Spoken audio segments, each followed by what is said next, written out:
Welcome, everyone, to the Gridiron Review Podcast. I'm Zach, that's Jack, and we are glad to have you all here and are excited to be a part of your NFL all-season coverage. In this episode, we will be breaking down every team's situation heading into their off-season. We will be discussing cap space, draft position, and number of picks, as well as positives, neutrals, and negatives in regards to positional groups. And lastly, we will discuss free agent fits and top prospect fits, specifically in the first round for now. At pick 11 is the newly named Washington Commanders. I heard Pat McAfee make that joke, and, for a joke in an organization and all the stuff going on, I wouldn't be surprised if that nickname sticks. They have a lot of cap space. They rank 10th with like $30,300,000-ish. They have almost all their picks with the exception of the fifth. They do not have their fifth round pick, and they don't have any extra picks. Their key free agents are Brandon Sheriff and J.D. McKissick. The running backs, even without McKissick, are still not bad. They're more of a positive with Antonio Gibson and Jarrett Patterson, and obviously anyone that knows Washington knows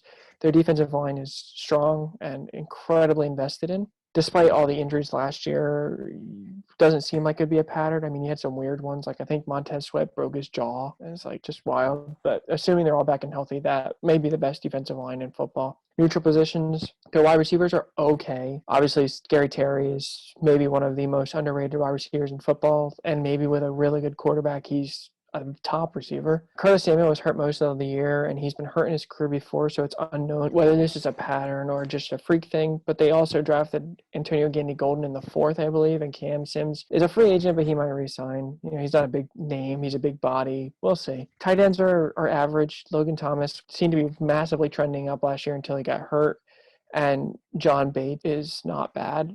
I think he's TikTok famous for playing football with kids in his development or something like that. But he seemed to be leaned on heavily going down the stretch by Heineke, and he seemed to be up for the challenge, so maybe he's a steal. And their O-line is okay, which losing Sheriff, they're going to have to replace him. And their linebackers, they have Cole Holcomb, who seems to be pretty good, and Jamin Davis was their first-round pick last year, so he's definitely got another year, you'd think, despite what we heard was an underwhelming year. And their defensive backs, again, are average. You could add a couple bodies. What do you think about Landon Collins?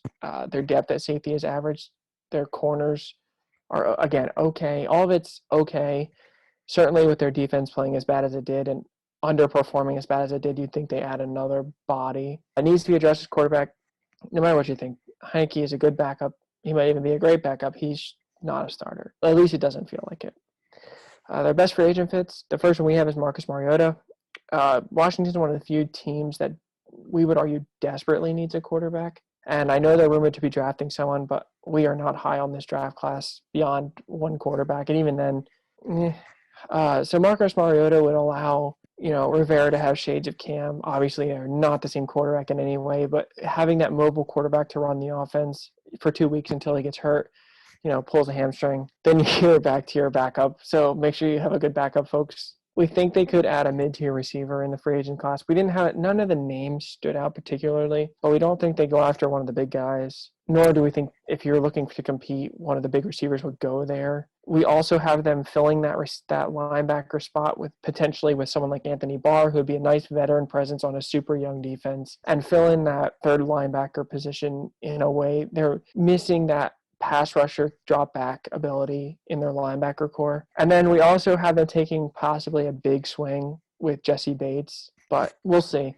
They do make sense for Jesse Bates. So whether they make any of these drastic moves, whether they draft a quarterback instead of signing one, we will see. And speaking of drafting a quarterback, we have their best draft fits as Malik Willis. A lot of them have Matt Corral or Kenny Pickett, and for our money, Malik Willis offers the most upside. And when you're drafting a quarterback in an unspectacular class, you just got to go upside. What's the point of taking the safe pick?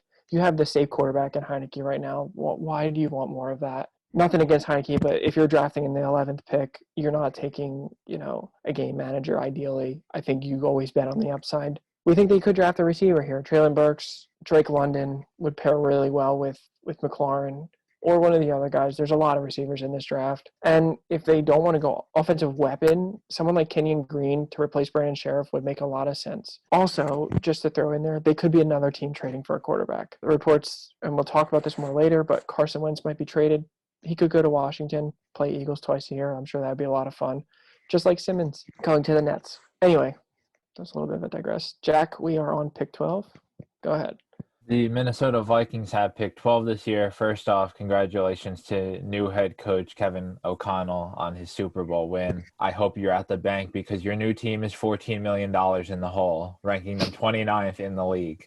This team, although in the hole, does have a lot of opportunity to move money around. I mean, first off, your key free agents are Anthony Barr, Pat Pete, Sheldon Richardson, and Xavier Woods. I mean, those are some big-name veteran guys. However, they come with age. So I would really kind of be surprised if O'Connell and whoever he brings in as his DC decide to bring these guys back. I mean, unless it's 1-2 year deals maybe. But before I get into anything else, I think you need to sit down with your staff and consider who can we move. And Cousins, who has somewhere between, I think Zach said like a $35 and a $45 million, 45? It's 45, yeah. Yeah, $45 million cap hit. I think you got to consider moving him. And even if you don't think Mond is the guy, just bring in another veteran or do something. But Kirk Cousins is too average to be getting paid $45 million. I don't think you move Cook just because he's the centerpiece of your offense, arguably.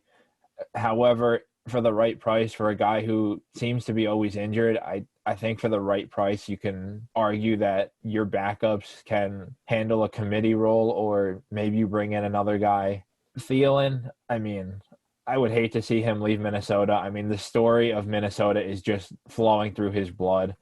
But he's another guy getting paid a lot, and it just, unless O'Connell's got a plan for him, I don't know if he's worth the cap right now. And then we have a trades article out talking about the defensive pieces that might be moved. Kendricks, I mean, you draft Chasserot, maybe he's the replacement for Anthony Barr, or maybe he's the answer for Eric Kendricks, who you might move.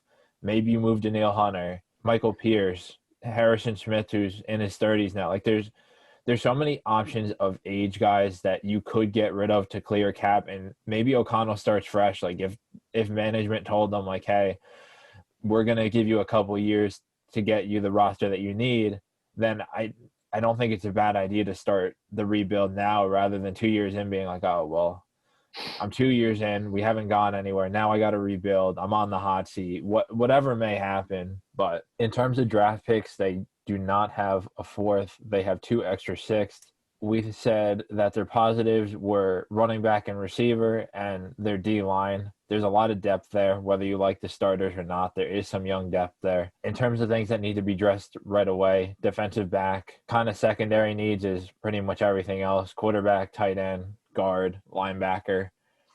Oh, well, that was pretty specific. I meant to say O-line, but the guards are the issue on the O-line. In terms of how we think it'll be addressed, assuming you keep Eric Kendricks, we assume that Surratt's ready to take on one of the linebacker roles. Now, whether that's the off-the-edge type position that Barr played or the other off-the-ball linebacker with Kendricks, we think that he's most likely ready to go at this point. But I think you still need another linebacker, and whether you want to play him off-ball or in the Anthony Barr role, we think that Leighton Vander Esch seems to make a lot of sense here. As I spoke about, I believe in one of the earlier breakdowns, Vander Esch played 7-on-7, so his ability to get around in coverage and just kind of read the field is, I feel like, better than you're going to find from some of the other guys. And Vander Esch is one of the better blitzing linebackers, so maybe you do put him off the edge and the skills translate. He doesn't have like necessarily the speed that Barr did when he was playing that role, but I think it's a nice piece to replace him. In terms of tight end, Irv Smith Jr., not bad, but I mean, he was hurt for most of the year. Zach seems to think that a guy like Hayden Hurst makes sense here. A guy that can catch the ball, that can block, does a little bit of everything, but nothing incredibly well. And I mean, as I was sitting here listening to Zach talk about the commies, I mean, the Commanders, the other tight end that makes sense to me is Gerald Everett, just because he, like thinking back, he does have a history with the Rams and Kevin O'Connell. So maybe you bring him back and he becomes your 2, or if Smith gets hurt, he can step up and be your 1. In terms of draft fits, possibly one of the linebackers, Lloyd or Nakobe Dean, if they're sitting there. Kenyon Green seems to be the consensus number one interior offensive lineman right now. Maybe you take him to solidify the line. But I think overall right now, you just got to go for one of the corners. With Pat Pete heading into free agency, Cam Dantzler is your one corner, and everything after that is just a giant question mark. So if you can get a guy like Sauce or Stingley here, which I doubt, but even the next tier of guys, Booth, McDuffie, McCreary, I just don't think in a division where if everyone stays put, you can compete with guys like A-Rob and Lazard and Adams and even Amon-Ra. Like, I don't think you have a guy that's going to match up well with him. And secondary's weak, but this seems like a team much like the Seahawks that could tear it down and start the rebuild now. I mean, $14 million, if you leave it like that, you're not signing anybody.